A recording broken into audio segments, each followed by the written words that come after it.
अगला टॉपिक क्या आता है हमारे पास? Different types of intensities of elasticity, variety of elasticity intensity. अभी मैंने आपको बताया more elastic greater than 1, less elastic और inelastic elasticity less than 1, unit elasticity equal to 1, zero elasticity you may write here P as well, 0, infinite elasticity equal to infinity। अब ये मोर elastic का मतलब क्या है? अभी आपका आंसर 2 आया तो 2 का मतलब क्या है? इकोनॉमिक्स में कोई भी वैल्यू इनसिग्निफिकेंट नहीं होती, हर चीज का कुछ ना कुछ मतलब होता है। 2 ग्रेटर देन 1 इसका मतलब क्या है बच्चों? इसको बोलते हैं इकोनॉमिक्स में मोर इलास्टिक। मोर इलास्टिक का मतलब गौर से समझ लें, उसी से बाकी डेफिनेशंस निकलेंगी, बड़े गौर से सुन लें। अगर प्राइस में चेंज आए, अगर प्राइस में चेंज आए और डिमांड में प्राइस के मुकाबले में ज्यादा चेंज आ जाए, अगर प्राइस में चेंज आए और प्राइस के मुकाबले में डिमांड उससे ज्यादा रिस्पॉन्स शो करे, ज्यादा चेंज शो करे, इसे मोर इलास्टिक बोलते हैं। फॉर एग्जांपल प्राइस में चेंज आया 10%, प्राइस में चेंज आया 10%, डिमांड में चेंज आया 20%। प्राइस चेंज होने से डिमांड कितनी चेंज हुई बच्चों? 20%। इसे बोलते हैं मोर इलास्टिक। लेस इलास्टिक किसे बोलेंगे आप खुद बताएं। प्राइस में चेंज आया 10%, डिमांड में चेंज आया 5%। तो देखें लेस इलास्टिक की डेफिनेशन क्या बनी? अगर प्राइस के मुकाबले में डिमांड में कम रिस्पॉन्स शो करे या कम चेंज आए तो उसे लेस इलास्टिक बोलते हैं। और यूनिट इलास्टिक किसे बोलेंगे? जितने परसेंट प्राइस में चेंज उतने ही परसेंट डिमांड में चेंज, इसे क्या बोलेंगे? Unit elastic. डेफिनेशन क्या बनेगी? अगर प्राइस में जितनी तब्दीली आए उतनी ही तब्दीली डिमांड रिस्पॉन्स में शो करे तो उसे यूनिट इलास्टिक का नाम देते हैं। और बच्चों जीरो इलास्टिक का मतलब क्या होगा? कि प्राइस में तो चेंज आया लेकिन डिमांड में बिल्कुल भी चेंज नहीं आया, तो हमने उसको किस चीज का नाम दे दिया? जीरो इलास्टिक का। और बच्चों इनफाइनाइट इलास्टिक किसको बोलते हैं? कि अगर प्राइस नहीं भी चेंज हो रही, डिमांड आपकी चेंज होती जा रही है, चेंज होती जा रही है, तो हम उसको इनफाइनाइट इलास्टिक बोलते हैं कि पॉपुलेशन बढ़ने की वजह से हर रोज अगर कीमतें नहीं भी चेंज होती तो चीजों की डिमांड डेली क्या होती जा रही है? बढ़ती जा रही है। ऐसी इलास्टिसिटी को इनफाइनाइट इलास्टिसिटी बोलते हैं। तो बच्चों ये जो मैंने 5 कॉन्सेप्ट आपको बताए, ये आगे मैंने 1 बाय 1 एक्सप्लेन किए हैं। अब मैं आप बच्चों को वहां से दिखा भी देता हूं और उम्मीद करता हूं कि आपको समझ भी आ गई होगी। सबसे पहला देखें greater elastic. Look at this. More elastic.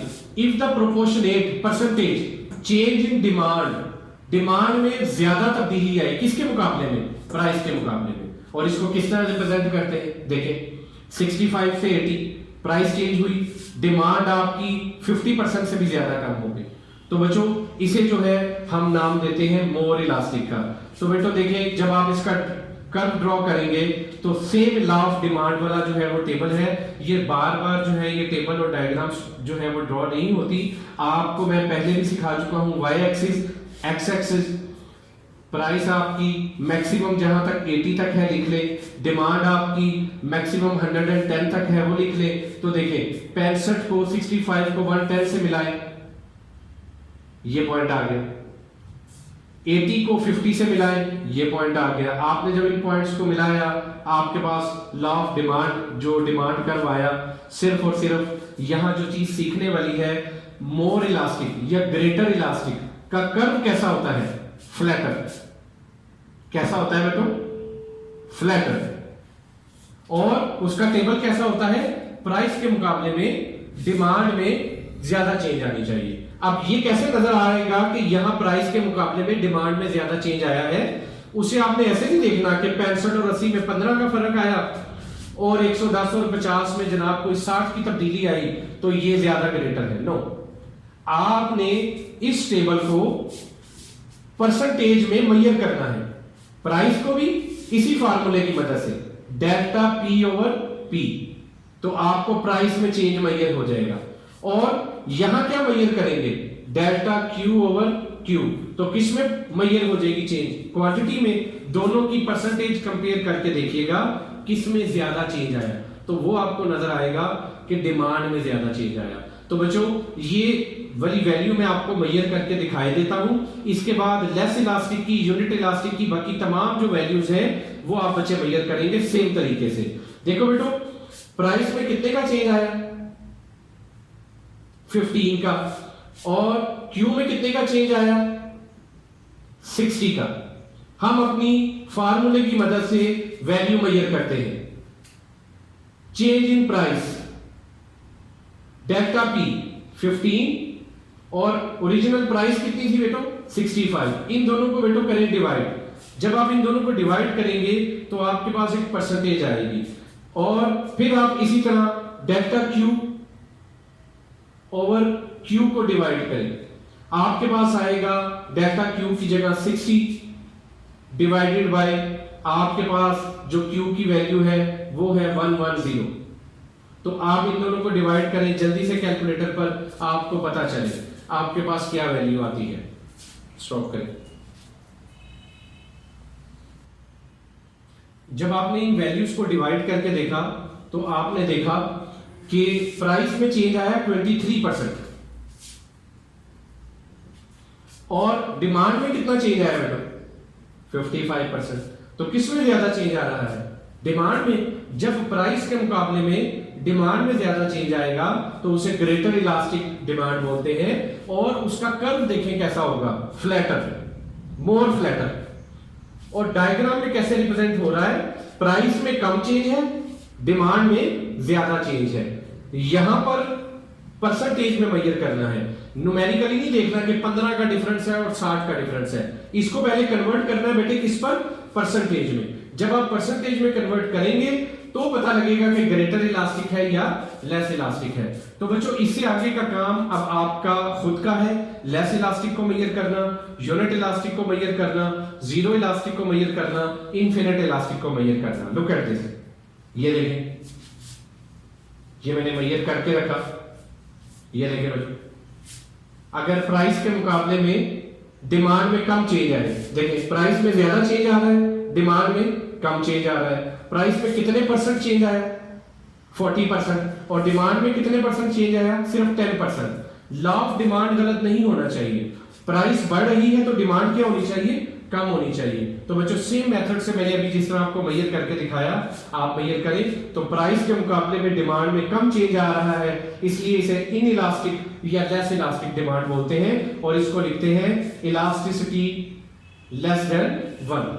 अब हम चलते हैं यूनिट इलास्टिक, तो उसमें क्या होगा, मैं आगे करने से पहले आपसे पूछता हूं, जितने परसेंट प्राइस में चेंज आ रहा होगा उतना ही डिमांड में चेंज आ रहा होगा परसेंटेज वाइज, तो उसे हम यूनिट इलास्टिक का नाम दे देंगे, equal to 1। Look at this, ये देखिए बच्चों, लॉ ऑफ डिमांड, प्राइस कम डिमांड ज्यादा, प्राइस में कितने परसेंट चेंज, 100%, डिमांड में कितने परसेंट चेंज, 100%। जब हमने इसको मेजर किया तो जितना चेंज प्राइस में आ रहा है उतना ही चेंज डिमांड में आ रहा है। इसका कर्व एक नॉर्मल कर्व है, ना बहुत फ्लैटर है, उसका बना था मोर फ्लैटर, यहां से हम थोड़ा सा ऐसे ले जाते हैं, ये बना था ग्रेटर देन 1 का, ये बना इक्वल टू 1 का, और जो अभी हमने इनइलास्टिक देखा था वो डाउनवर्ड बहुत तेजी से गिर रहा था, लेस देन 1। ये तीनों कर्व्स में फर्क है कि नॉर्मल का सेंटर में नॉर्मल फ्लैटर होता है, ये मोर फ्लैटर होता है, ये लेस फ्लैटर होता है।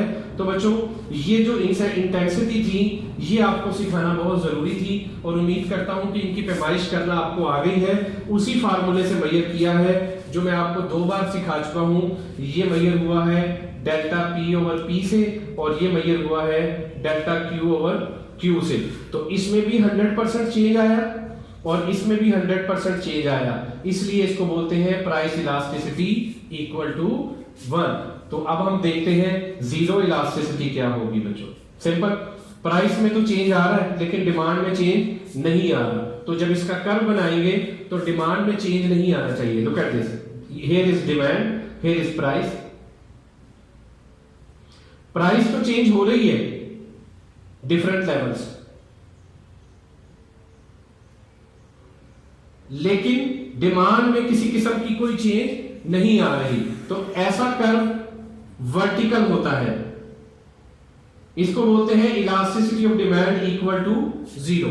अगर आपको कहीं कहे कि जीरो इलास्टिसिटी का डिमांड कर्व बनाकर दिखाएं तो आप इस तरह का वर्टिकल शेप कर्व बनाकर दिखाएंगे और डेफिनेशन में लिखेंगे प्राइस में चेंज आए जितने मर्जी परसेंट आ जाए लेकिन डिमांड में चेंज ना आए तो उसे जीरो इलास्टिक बोलते हैं। और इसके बाद हम आगे चलते हैं, और इनफाइनाइट इलास्टिक क्या होगा?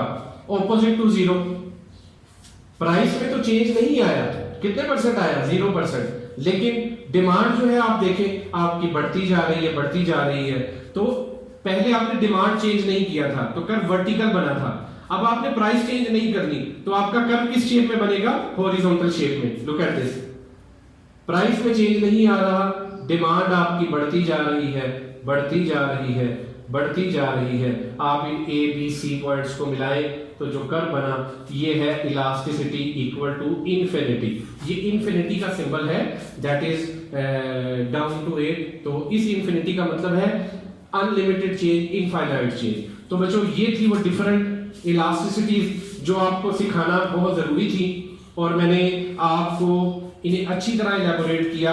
अब अगर आपको इलास्टिसिटी ऑफ सप्लाई मेजर करना हो तो ये तमाम चीजें सेम रहेंगी, सिर्फ आपको प्राइस और सप्लाई का रिलेशन जो है वो पॉजिटिव करना है। मतलब प्राइस और सप्लाई में जो रिलेशन बनाना है वो आपको पॉजिटिव रिलेशन बनाना है। लाइक दिस, यहाँ लॉ ऑफ डिमांड में प्राइस कम हो रही है तो डिमांड क्या हो रही है? बढ़ रही है। लॉ ऑफ सप्लाई में भी यही होगा, यूनिट इलास्टिक। उसमें क्या लिखेंगे? अगर प्राइस में जितना चेंज आए डिमांड की जगह क्या वर्ड लिख देंगे? सप्लाई। सप्लाई में भी उतना ही चेंज आए। और ये देखें इनइलास्टिक क्या होगा? अगर प्राइस में ज्यादा चेंज आए और सप्लाई में उसके मुकाबले में कम चेंज आए। फर्क क्या है? यहाँ लॉ ऑफ डिमांड एप्लीकेबल है, प्राइस बढ़ रही है, डिमांड कम हो रही है। सप्लाई में लॉ ऑफ सप्लाई एप्लीकेबल करना है, प्राइस बढ़े तो सप्लाई भी बढ़ानी है और प्राइस में ज्यादा चेंज शो कर देना है और सप्लाई में कम चेंज शो कर देना है। तो बच्चों इसीलिए मैं बार बार आप बच्चों को रिक्वेस्ट कर रहा था कि अगर आप इलास्टिसिटी ऑफ डिमांड को अच्छा करके समझ लेंगे, आपके लिए elasticity of supply, income elasticity, इन चीजों को मेजर करना बिल्कुल मुश्किल नहीं होगा और आप इन्हें बड़ी आसानी से मेजर कर सकते हैं। तो बच्चों उम्मीद करता हूं कि इस तमाम वीडियो में, इस तमाम लेक्चर में आपको मुख्तलिफ तरह की जो इलास्टिसिटी ऑफ डिमांड है वो मेजर करना आई। Elasticity of price, elasticity of demand क्या होती है, उसका फार्मूला क्या है। अब हमारा जो इससे नेक्स्ट मरहला है वो है how to measure elasticity, different methods. अभी तो हमने सिंपल फार्मूले से मेजर की ना, तो इसके अलावा भी कई फार्मूले हैं जिसकी मदद से प्राइस इलास्टिसिटी को मेजर किया जा सकता है। पहला मेथड मैंने आपको करवा दिया, उसका नाम था परसेंटेज मेथड। अब इसके अलावा देखते हैं कौन कौन सा मेथड है। मैं नाम नहीं बताऊंगा, यहां मैंने लिखे हैं ये कंप्यूटेशन। तो बच्चों मैंने यहां कितने मेथड लिखे? 2 मेथड लिखे। एक का नाम लिखा मैंने परसेंटेज मेथड और दूसरे का नाम मैंने लिख दिया मिड पॉइंट मेथड। बच्चों आपके वीडियो का, लेक्चर का एक और इंपॉर्टेंट पोर्शन जो है वो चल रहा है, स्टार्ट है कि हाउ टू मेजर इलास्टिसिटी। एक तो आपने मेजर करके देख लिया। अब बच्चे अक्सर स्टूडेंट में से क्वेश्चन करते हैं कि सर जब हमें इलास्टिसिटी मेजर करने का एक फार्मूला समझ आ गया और हमने उससे इलास्टिसिटी मेजर कर ली तो फिर मुख्तलिफ तरीकों से और तरीकों से इलास्टिसिटी मेजर करने की क्या जरूरत है? ये ऐसी बात है कि सर मैं कहते हैं कि सर हमें कॉलेज आने का एक रास्ता समझ आ गया तो हमें नए रास्ते एक्सप्लोर करने की क्या जरूरत है? तो बच्चों उसके पीछे सर्टेन टेक्निक्स है, सर्टेन रीजन है कि हमें परसेंटेज मेथड के साथ, यहां मैंने जो आपको मेथड एक्सप्लेन कर रहा हूं मिड पॉइंट मेथड, वो मेथड भी आना जरूरी है। वो मेथड क्यों आना जरूरी है उसकी वजह मैं आपको मिड पॉइंट मेथड में बताऊंगा।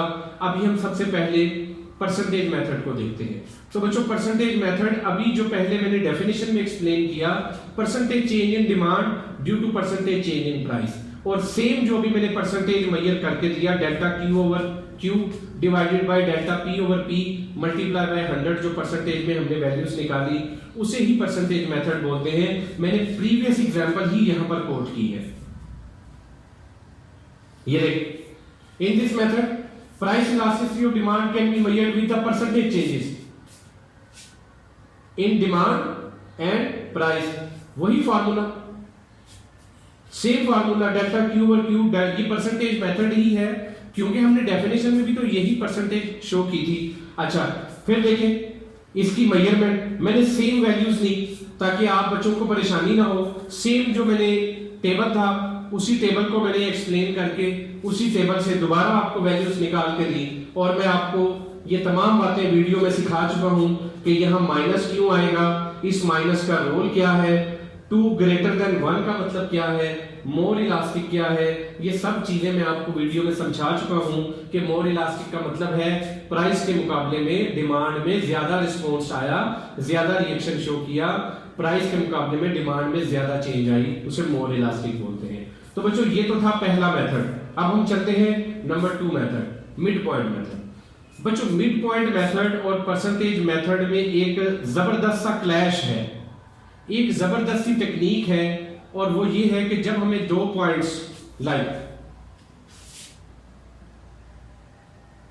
पॉइंट ए और पॉइंट बी, इन 2 पॉइंट्स पर इलास्टिसिटी मेजर करना होती है, तो हम इसके लिए परसेंटेज मेथड भी यूज कर सकते हैं और मिड पॉइंट मेथड भी यूज कर सकते हैं।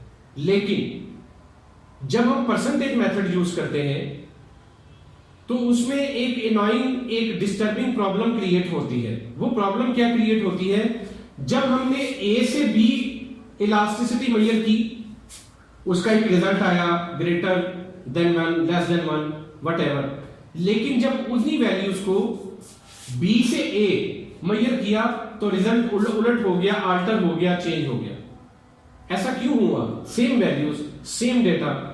परसेंटेज मेथड में जो शिफ्टिंग है डाउनवर्ड और अपवर्ड, ये रिजल्ट को तब्दील कर देती है। इस प्रॉब्लम को सॉल्व करने के लिए इकोनॉमिस्ट ने नया मेथड दिया हमें, और उस मेथड का नाम क्या था? Mid point method.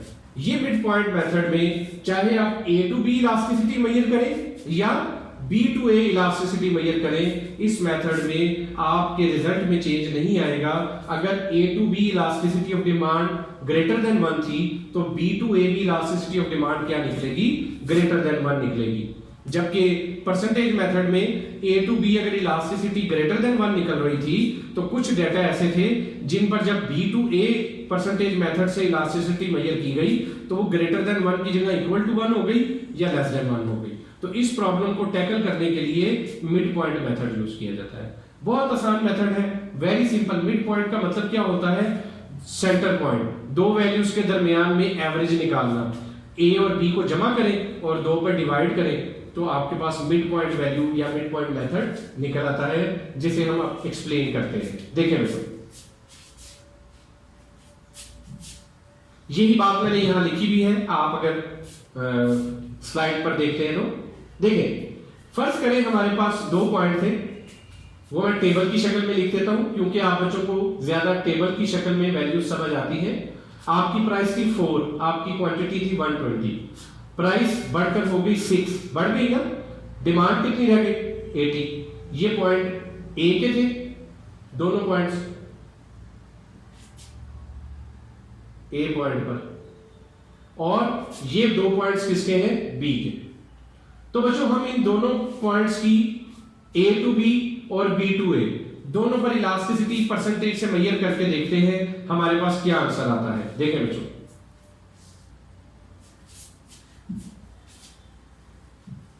फॉर्मूला वही, delta Q over Q multiply delta P over P. ये मैं फाइंड कर रहा हूं ए टू बी। अच्छा देखिए, जब हमने यहां मेजर की वैल्यू डेल्टा क्यू में कितने का चेंज आया बेटो? 120 में से 80 माइनस करें 40। पी में कितने का चेंज आया? -2 का, आपने यहां लिख दिया। ठीक है, अब आपने जब डेल्टा पी ओवर पी किया और उसको मल्टीप्लाई बाय 100 किया तो आपके पास जो परसेंटेज चेंज आया प्राइस में वो आया है 50%। कितने परसेंट चेंज आया बच्चों? 50%। आप करके भी चेक कर सकते हैं, that is -2 divided by P की जगह आप क्या लिखेंगे? 4 मल्टीप्लाई बाय 100%। जब इसे डिवाइड करेंगे तो 0.5 मल्टीप्लाई बाय 100% और ये आपके पास आ जाएगा 50%। माइनस का साइन नेगेटिव रिलेशन को शो करता है, ये मैं पहले भी बता चुका। तो बच्चों प्राइस में कितने परसेंट चेंज आ रहा है? 50%। जब आपने डिमांड में चेंज मेजर किया वो कितने परसेंट आ रहा है? 33%। पहले तो मुझे बताएं प्राइस और डिमांड के मुकाबले में ज्यादा चेंज किस में आया? प्राइस में, और डिमांड में उसके मुकाबले में कम चेंज आया।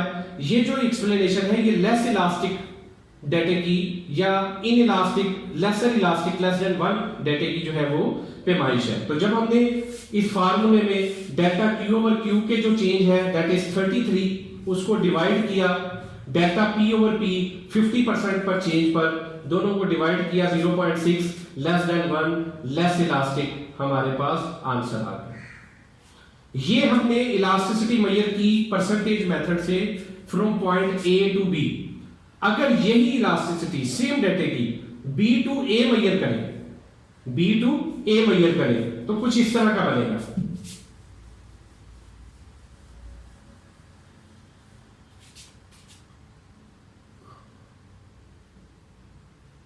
सिक्स 4 80 120। अब हम बी पहले लिख दिया, बी टू ए मेजर कर रहे हैं। आप जब इसकी इलास्टिसिटी मेजर करेंगे तो आपको सेम फार्मूले से वैल्यूज मेजर करना पड़ेगी। अब आप जब मेजर करेंगे प्राइस में चेंज आएगा 33%, डिमांड में चेंज आएगा 50%। जब आप उसे फार्मूले में लगाएंगे 1.5, ये सेम डेटा मोर इलास्टिक पर चला गया।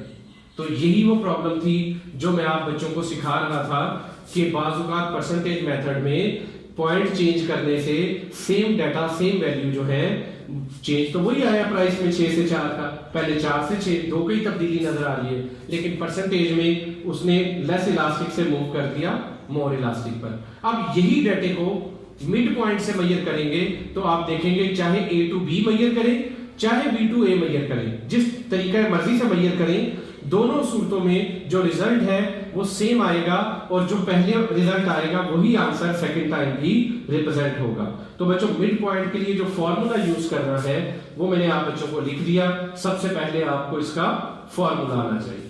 देखो बेटो फॉर्मूला देखने में बड़ा मुश्किल सा लग रहा है, लेकिन मैं इसे आसान लिख के देता हूं ताकि आप बच्चों को ये समझ आ जाए। देखें Q2 minus Q1 divided by, ये चेंज है डेल्टा Q, वही है ना delta Q, Q2 minus Q1। इसके नीचे हम क्या लिखते थे? Q, delta Q over Q। अब Q नहीं लिखना, अब मिड वैल्यू लिख देनी है। कौन सी वैल्यू लिखनी है? Mid value. और मिड वैल्यू कैसे मालूम होती है? दोनों वैल्यूज को जमा करके 2 पर डिवाइड कर देना है। तो देखें बच्चों ये मिड वैल्यू जो है ऐसे लिख दो या लिख दो Q1 plus Q2 divided by 2, ये मिड वैल्यू है। डिवाइडेड बाय सेम जो है वो प्राइस के लिए भी कर ले, P2 minus P1 divided by mid value. तो मिड वैल्यू कैसे मेजर होती है? P2 और P1 दोनों को प्लस करो और कितने में डिवाइड कर लो? 2 पर डिवाइड कर लो।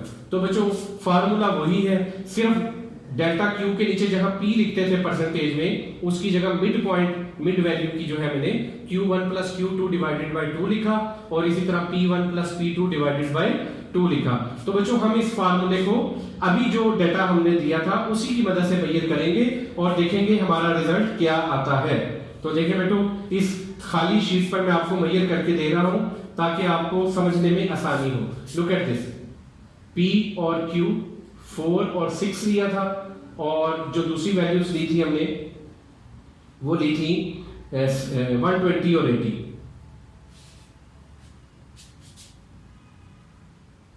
सबसे पहले देखें लॉ ऑफ डिमांड फॉलो हो रहा है, प्राइस बढ़ रही है, डिमांड कम हो रही है। ऑलराइट, हम कुछ चीजें मेजर करते हैं। This one is Q1 and this value is Q2. Here this value is P1 and this value is P2. हमें जो अपने फार्मूले में वैल्यूज चाहिए, हमें मिड पॉइंट चाहिए, तो यहां मैं मिड पॉइंट फाइंड कर रहा हूं। मिड पॉइंट 2 फाइंड होंगे, एक Q का और एक P का। Q1 plus Q2 divided by 2, हमारे पास आंसर आएगा 120 plus 80 divided by 2 equal to 100। ये मेरे पास मिड पॉइंट आ गया। इसी तरह मैं प्राइस का भी मिड पॉइंट फाइंड करूंगा, mid point of P, P1 plus P2 divided by 2, answer आएगा 4 plus 6 divided by 2 equals to 5। बस ये वैल्यूज जो है हम इस फार्मूले में सब्स्टिट्यूट करेंगे और हमारे पास आंसर आएगा। ये हम मेजर कर रहे हैं A टू B, फिर हम मेजर करेंगे B टू A। तो बच्चों जैसे ही आपने इनको मेजर किया, आपके पास जो फार्मूला था वो था Q2 minus Q1 divided by mid point divided by P2 minus P1 divided by mid point of P। तो बच्चों लगाते हैं वैल्यूज, सब्स्टिट्यूट करते हैं। Q2 minus Q1 80 minus 120, is it 80 minus 120 divided by mid point कितना है 100 divided by P2 minus P1 6 minus 4 divided by इसका mid point वो कितना था 5। आप इन वैल्यूज को डिवाइड करेंगे और हम इसका आंसर कैलकुलेट करेंगे। देखें हमारे पास क्या आंसर आता है। जी बच्चों, तो जब मैंने ये वैल्यूज को मेजर किया 80 minus 120 minus 40 divided by 100, answer आया 0.4। 6 माइनस 4 2 डिवाइडेड बाय 5, तो मेरे पास आंसर है 0.4। 0.4 को 0.4 पे जब डिवाइड किया तो आंसर बना 1। माइनस का साइन मैंने आपको बताया था कि ये नेगेटिव रिलेशन को शो करता है, इसे हम इग्नोर कर देंगे, तो बाकी मेरे पास रह जाता है 1 is equal to 1 unit elastic. तो देखिए बेटो, वही डेटा जो कभी मोर इलास्टिक शो कर रहा था, कभी लेस इलास्टिक शो कर रहा था, वो यूनिट इलास्टिक पर आया। ये मैंने इलास्टिसिटी मेजर की है A टू B। अब आप इसी फार्मूले की मदद से B टू A खुद मेजर करेंगे। जब आप B टू A मेजर करेंगे तो आपका आंसर देखिएगा दोबारा 1 ही आएगा। This is your assignment, this is your task कि अब आप जब इसकी इलास्टिसिटी मेजर करेंगे तो आप मेजर करेंगे B to A। Same formula, same method आपने मेजर करनी है और आंसर मैंने लिख दिया है कि आंसर आपका आएगा 1 B टू A। 4 6 की जगह हो जाएगा 6 4 और वैल्यूज आ जाएंगी 80 120।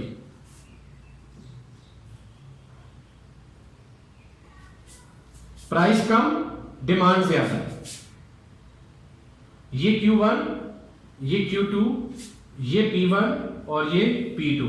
बच्चों सेम फार्मूले में वैल्यूज लगाएं, आंसर फाइंड करें और आंसर फाइंड करके मुझे बताएं आपके पास क्या आंसर आया। और जब आप इसे मेजर करेंगे आपका सेम आंसर आएगा जो अभी हमने कैलकुलेट किया। तो